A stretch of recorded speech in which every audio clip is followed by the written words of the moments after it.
You want to talk about what I can do, Rick? What about what you can do? Here I am. Shoot me, you son of a bitch. Shoot me, you bastard.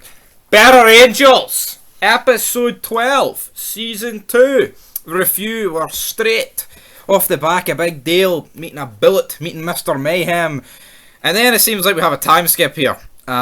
Rick is going over Dale's last words. We're going to put them right. The group is not broken. We're going to fix it. Yeah, it seems like we're getting a time skip, but they're also burying Dale. So, I mean, did they wait 2 months to bury Dale or something?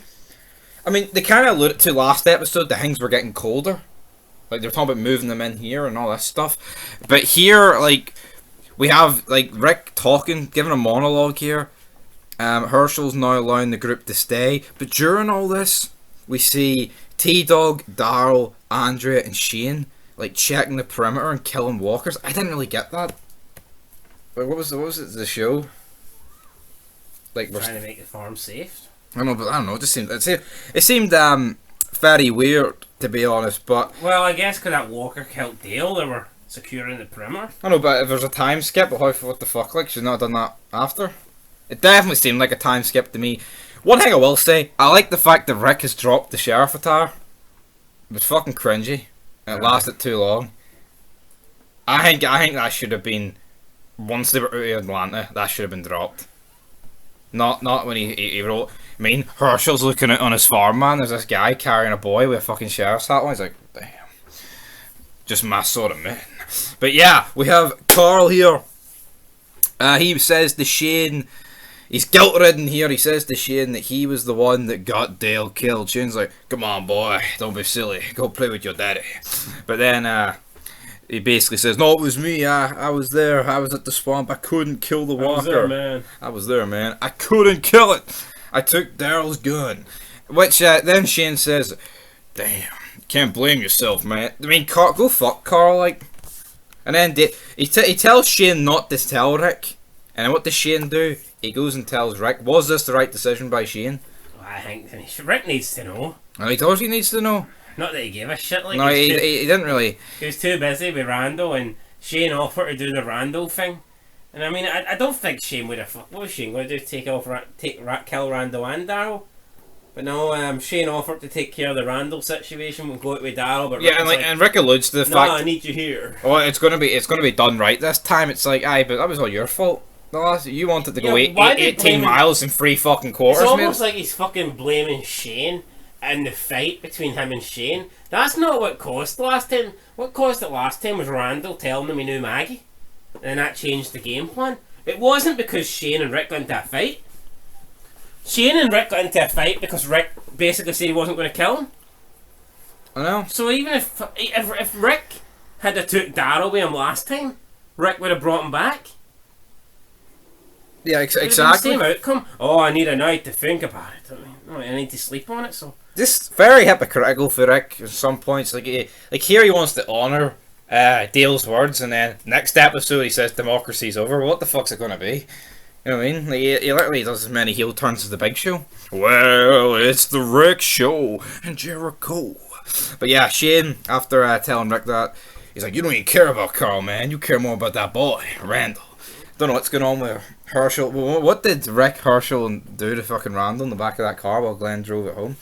Only time will tell. But Shane then heads off to like not the windmill, the wee tower thing. Kind of looks like a windmill, doesn't it? Is it a windmill? It's kind of like a Poundland windmill, like a really old windmill. Laurie then spots him as they were talking here on the porch. That Herschel gives up his bed and says, when I was drinking whiskey back in the day, my wife locked me out the room, and I developed a good relationship with the couch. I don't know what it is, right? But why is this guy completely U-turned? You can't get off my farm. You can have my bed. I mean, it's. And then it's like, even admits himself here to Rick. He's like, the only guy that he's got a problem with is Shane. Unbelievable. Like, the guy is just, he's like, it just seems so fucking forced, like that. I mean, there's stuff we need to talk about that happens in the finale, but I feel like they're relevant to bring up here. It's just, I don't know. It's just absolutely ridiculous, to be perfectly honest. But then we have Laurie shows up at Shane. Shane climbs down the tower. He was actually quite high up here, wasn't he? Yeah. And then Laurie, just to top off her being an absolute dickhead, basically said, like, confesses her feelings to Shane, and then Shane, who's already fucked up at this point. Yeah, she basically says here, if Rick wasn't here, then we could have, like. And she says she's sorry for the way she's treated him, and she can't imagine. This is what she should have said to him the night Rick came back in Atlanta. Yeah, but no, waits fucking 13 episodes or whatever. Yeah, like, what was the fucking point? Like, I mean, all this time she's been horrible to Shane, and she basically just admits it here, and it's like,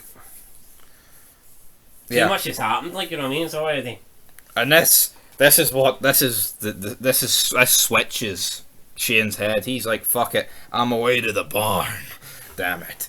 Way to sit with the donkeys. No, he's away to sit with Randall. Like, you see what they're doing to Randall here? He's literally handcuffed with barbed wire. And his hands and wrists, and he's all like cut. And it is cruel. Honestly, I think just killing the guy would have been more humane. Yeah, like ages ago. Could you imagine how sore that is, right? And and God knows his how legs long infected as well. His legs fucked. And God knows how long he's sitting it there with, like, like barbed wire cutting into his fucking. I think that would just be a horrible sit. No, just imagine hours and hours just sitting in a barn, like cuffed with a mask over your head. Barbed wire. You can't even fucking attempt to move. It'd be fucking shite. Exactly. Shane then goes into the barn. There's like a 3-minute scene where he's slapping his head and he's like, Rabbi Randall, thinking, what the fuck's going on? What the hell is What's going on? What's going on in the barn? But yeah, finally we see Shane manages to get Randall out there, leads him through the forest base. And here, this confirms to me that they were fucking wrong about Randall all along, because here he thinks Shane saved him, or whatever. And he tells him the truth about his group. They live 5 miles down the road off the highway. He never fucking said that before. Yeah. So this, do you think Shane's plan was always to kill Randall, or do you think finding out this information here basically confirmed that he was going to kill him? I think he was always going to kill him here, but yeah, I think he was always going to kill him. But basically Shane tells him to shut up. Randall then walks off ahead of him, and then we hear, good night. Next snap, Randall is dead. Or maybe Randall got the drop on Shane, boy. Somebody's got their neck snapped. We don't know who it is, but I would say the big muscly guy who's not handcuffed is probably fucking snapped the neck of the guy that is. Yeah. Then we get one of the scenes I remember most of this season. T-Dog is told to go to the barn. Opens the barn. Oh hell no! Oh hell no! Then we get a scene. We need to wrap this in here. Carl and Rick at the barn. Rick basically tells Carl that Dale's death. I'm gonna die. Yeah. Your mother's gonna die. We're all gonna die. And Dale's death was not your fault. Yes, it was. You know it was. Like, I mean, let's just be fucking real. Like, he's trying to make him grow up here, but why not make him accountable for his actions? But just to say, look, you can't make mistakes like that. Kid mistakes. He doesn't need to bury him. He Yeah. just needs to say, it's your fault. Don't do it again. You need to grow up. You need to be an adult. Mistakes like that get people killed. This ain't the playground anymore, son. This is The Walking Dead. Yeah. But no, like, him saying this right here is going to lead to more shit like that. Yeah. I don't know, just ridiculous. Then the group head over. They're like, how the hell did he get out? It was locked from the outside, and he's made his way out. And it's like, yeah, I mean, how did Shane realistically think the group were going to believe this? Even though they do, I'd say everyone does, apart from Rick. Even Rick at this point may half believe it, may not believe it. Daryl begins not to believe it once he follows the track. Shane breaks his nose, claims that Randall got the jump on him, took his gun. Daryl then snuck up on me, caught me in the face. Rick then says, everyone inside, me, Daryl, Glenn and Shane, we're going to go get this guy. Herschel's breaking it at this point. He thinks some of his bum chums aren't coming home that night, so he's like, damn, the Korean kid. But yeah, Shane is then told by Daryl, how did he get the jump on you? The guy weighs 120 pounds soaking wet, and it's like, AEW, this guy, Sam Randall, Randy. Sign him up. But yeah, then we get split into Rick and Shane and Glenn and Daryl. Glenn and Daryl heading through the woods. Daryl points out here that they went a lot further than Shane said they did, and that it actually looks like Shane was with him. I get Daryl's a tracker, right? But do you not think they fucking overrate it here? Oh yeah. Like, it's just fucking footprints. I mean, it's different if it's like all muddy and you can actually see visible footprints. But he's making it fucking everything that's happening. Oh, look, this leave's been stepped on. What a pish. And then they're searching here for Randall at night. Why I didn't they search for Sophia at night? Yeah, exactly. I mean, I can accept when he spots a bit of blood or something. Yeah. On the tree, or if it's like like muddy, like that swamp where the walker was, you can see footprint. I can accept that. And for a good part of this, he's not even using the flashlight. And then he's like, "Oh, when did Shane become a tracker?" What's more believable, right? Shane being able to track Randall, who, like, he was there in broad daylight, or Daryl in pitch dark, figuring out when Shane was beside Randall at the same time they were out there. Mm-hmm. Bastard. Yeah, he basically says, right, he's basically alluding to Glenn here that, like, Shane must have fucking helped him. But then, out of nowhere, Randall shows up, but he's infected, damn it. Because, well, he's not, well, technically they're all infected, spoiler alert, but Randall, broken neck and all. Like, this just wouldn't happen in the later seasons. Like, one walker almost kills Glenn and Daryl. Yeah, but I like it when it was like this, you know, when one walker was actually dangerous. No, I liked it too, and Glenn actually, you could argue, saved Daryl's life here, so that was good. They managed to kill Randall, so they've discovered here, boom, boom, boom. We then get Rick and Shane, they're heading out, they're looking at each other, Shane keeps turning around, Rick's like half reaching for his gun, Shane's half reaching for his gun. It's like, why don't they just fucking do it already? Yeah, come on, man. It's like Rick kind of knows that Shane's up to something here, but he keeps letting him lead on rather than just calling him out. It's like Shane's purposely allowing him to take him further away from camp. So yeah, and then the bit they actually get to, you can see the farm, the house. Yeah, pretty openly. It's like almost like they walked around in circles, like. Yeah, like a weird way to do it. Like I don't really understand what they're going for there, but Rick's in front of Shane. He's like, "Why? You brought me out here? Why? Why now? I know what you're doing, man. I know." And then Rick's like, "You're challenging." He's like, "You're gonna kill an unarmed man." Like, we tried to kill each other, man. You think we were gonna let that slide? It's fucking right. Like, could they have lived together? Could they? I know. I think too much has went down. I mean, you need to be realistic here. It's like we're saying there's no way after what happened on the rooftop, Merrill could have fit in with that group. I think the only way he would have been able to get back. He doesn't cut the arm off. Yeah. See, once he's cut the arm off. Ties have been severed, pun intended. Yeah, nah, see, once he's cut that arm off, right, he cannot come back to the camp. He could maybe agree, oh, aye, but see in the middle of the night, fucking T-Dog and Rick or whatever getting their throats slashed. It's just, you know what I mean? Yeah. Too far gone at that stage. Literally. Shane then goes on, "I'm a better father than you, Rick." Before we go into that, I mean, it's the same thing with the governor. Like, see when Rick's saying to him in season 4, "We can all live together. I know it." And the governor's like, "Liar."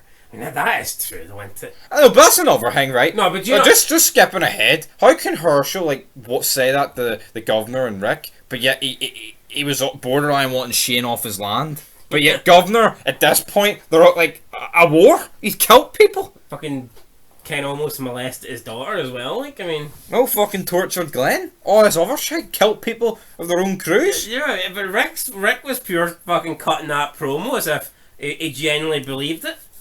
It wasn't as I don't think Rick was. It didn't sound like Rick was just saying that then he was going to try and kill him. It sounded like Rick was genuinely, you know, believing that, and it's like, come on. So yeah, I know, fucking ridiculous here, but yeah, Shane, "I'm a better father than you, Rick." Yeah, so Rick's like, "I know you. You won't be able to live with this." And that's kind of sets Shane off him when it's like, "How do you know what I'm able to live with?" "Do you know about what I can live with? What I live with?" And then he's like, "Oh, you want to know what I can do? What about you can do, Rick? Here I am." And Shane puts his gun away and asks Rick to raise his gun. "I thought you weren't the good guy anymore, Rick. Aren't you going to fight for him?" "Fight for him? Rick, it ain't like it was before." Rick refusing to do anything, and he's like, "You want to shoot me? You're going to have to shoot an unarmed man." Unarmed man. Yeah, see here, is Rick not risking a lot, like? Because I think at this point, I don't think Shane was ever going to fucking turn around and just like kill, murder. Surely Rick, though, after Shane pulls the gun on him, clearly with like a bit of intent to kill him. Yeah, Then but, tells Rick to do it. If Rick doesn't shoot him, Shane puts his gun away and fucking tells Rick to shoot him. no, but at this point, one of them has to die or go, and it's not going to be Rick who goes. Yeah. Unless he's a proper shite bag, like that would be. Imagine that he just left Shane with his family. Think, alright, he'll take my family. Just give me a supply bag and I'll be gone. Herschel's on his knees. No, Rick! Rick, take me with you. Shane, you can have the farm. Just give me Rick. Rick's dragging himself and Herschel's holding on to his fucking back legs. Brilliant. Can you imagine that Rick and Herschel just took off on Nervous Nelly and it was the new Brokeback Mountain? Could have fucking easily happened, like. No.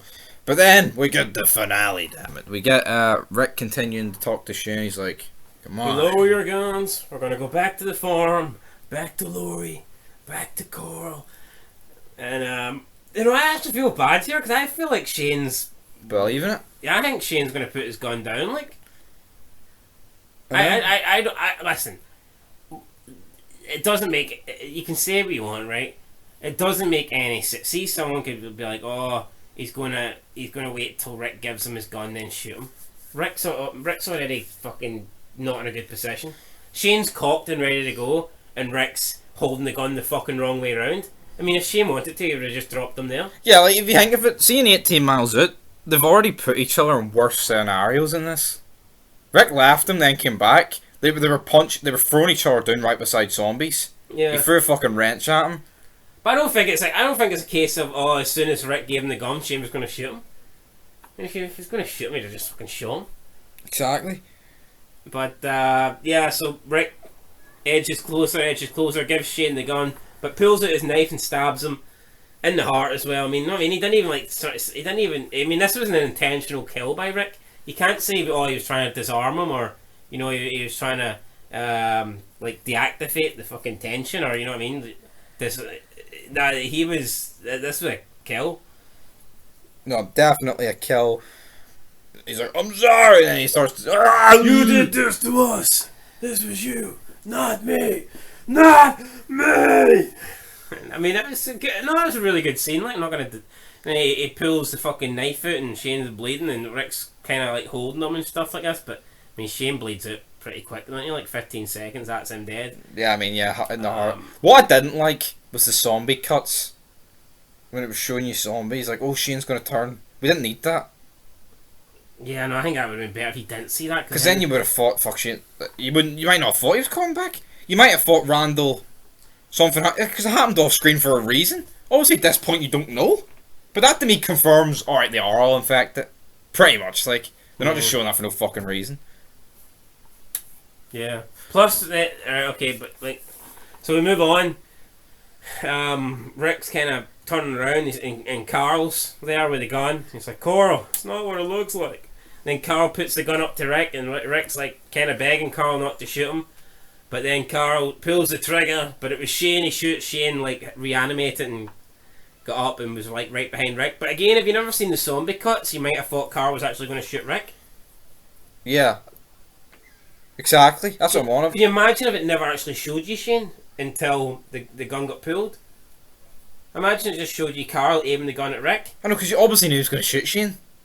Yeah, I think that would actually been better. Like, I think you would have genuinely believed, because you just wouldn't expect that Shane to have like turned that quickly or whatever.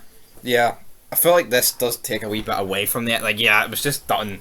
Like, they made it just so obvious, to be honest. But yeah, of course, Shane shot a bullet and Rick stabbed him. Now Carl shot a bullet. We have Carl and Rick's like, Carl's like, oh, you killed Shane, man. Rick's like, no, it's alright, man. It's alright. And then it zooms out. There's walkers on the horizon, quite a lot of them. Bit ridiculous how many there is, to be perfectly honest. I mean, they're roaming the woods 1 minute for Randall, can't find fuck all. And then there's all these walkers nearby. What about all those footsteps, Daryl? Didn't see any of them, did you? I know, you big tracker. I mean, where are you? Where are you? But we have to rate the episode Better Angels, penultimate episode of the season. Shane is dead. And to be honest, I feel like they should have spaced it out from Dale's death. I don't think you needed them back to back. Yeah, but I mean, if they space it out, does that mean Dale dies a lot earlier? Yeah, I know, but you've got like you've got like 3, 4, 5, where it's just, I mean, it's just so few. I mean, it's. Well, I'm glad Dale didn't die in fucking 3, 4, or 5 because I think you get a lot of good tension between Dale and Shane. No, you do, but I feel like with this show, when they kill off people, it's like one go rather than drips and drabs, and I feel like, especially when you're killing the 2 best characters of the season, fuck, do it back to back's a bit strong. But anyway, we have to rate this episode out of 10. What are you giving it? I'll give it an 8. I liked it. It's good. I enjoyed it. I'll give it an 8. You know what? I could have given it a 9 if they didn't do the zombie cuts and actually didn't show Shane getting up, because then that just ruined stuff in it. And then, yeah, I do think elements of it was a bit rushed, but we'll give it an 8. But anyway, that's it for Better Angels. Next up, beside the dying fire. Will Herschel save his farm, or will they just waste all their ammo and then decide we should probably go? Find out next time. Until then, peace.